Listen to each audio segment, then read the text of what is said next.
Now let's find out how to actually use this userdel command.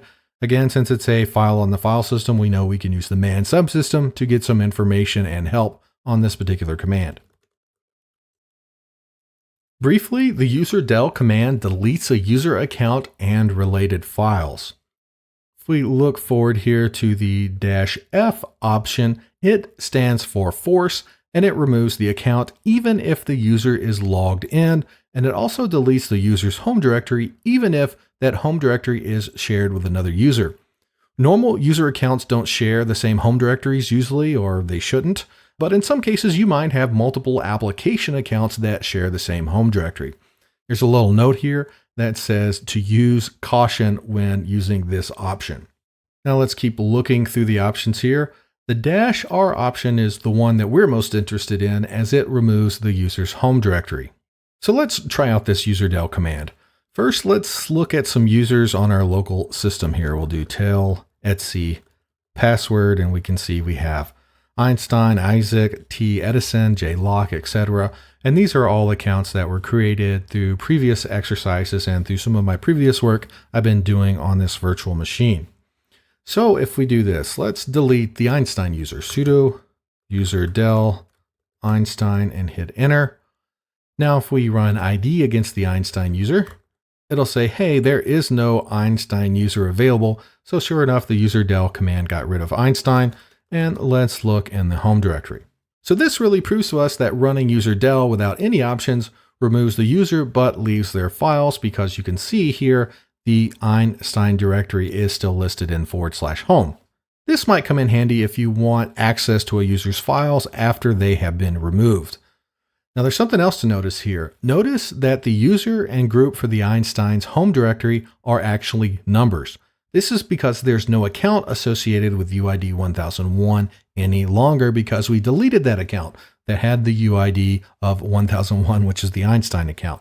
So if you ever run an ls command and see numbers where you would normally see a user, then know that you're looking at a UID or GID and that there is no account associated with that particular UID or GID.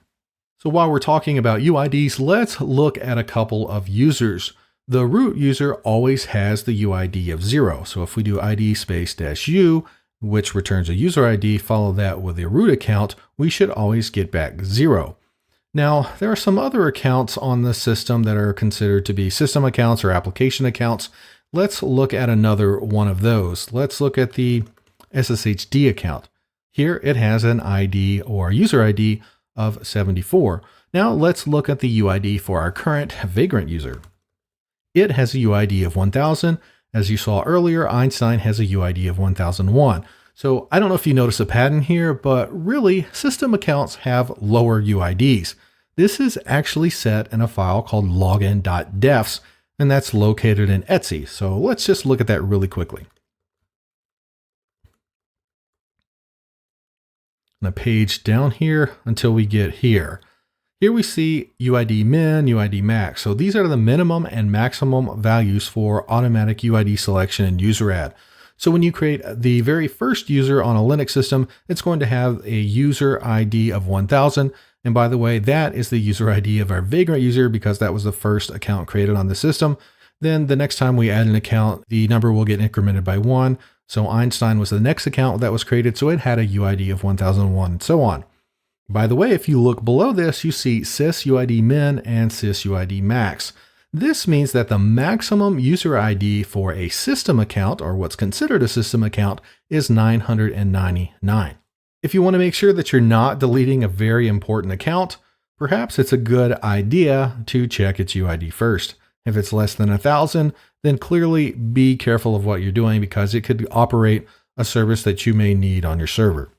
Okay, let's jump out of here and let's move on to our next user, ID-U, Isaac. This user has a UID of 1002. Let's delete this user, but this time remove its home directory. All right, if we try to get the user ID of the user again, it says now it's deleted, it's gone, there is no such user. And if we look for a home directory for this user, it doesn't exist. So again, that proves the -R option removes the home directory. and all the files that were within that home directory as well.